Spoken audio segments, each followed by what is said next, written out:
asi, mida läheb vaja selleks, et teha üks hea võililekohvi?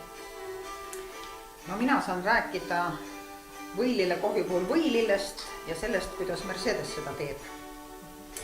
Et kõigepealt on meil vaja võilille. No siin meil on üks võilill.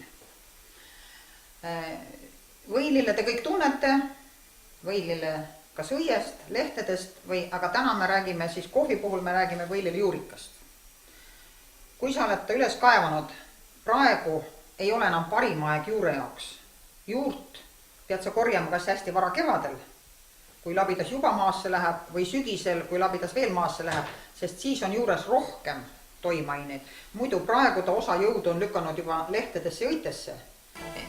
Kui oakohvil on niimoodi, et aroomid lenduvad esimese 20 minuti jooksul.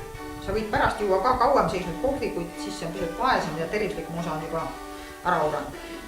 Võilile kohvi on teistpidi. Tema annab oma poweri ära vee molekulaarstruktuuri. Ta annab oma informatsiooni edasi vee kristallvere mustrisse ja see seondub seal ja hoiab paremini kinni kui kohvi juba. Me hakkame tegema kotletti kõrvenägessest. Valge peal paistab veel parem välja.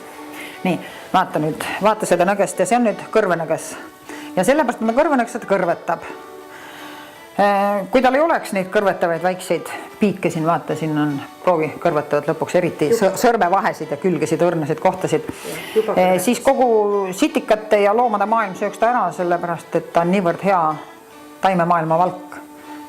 Selle võid meelde jätta, et nõges on taimemaailma kõige kõrgem valk, struktuuriliselt kõige lähedasem lihavalgule.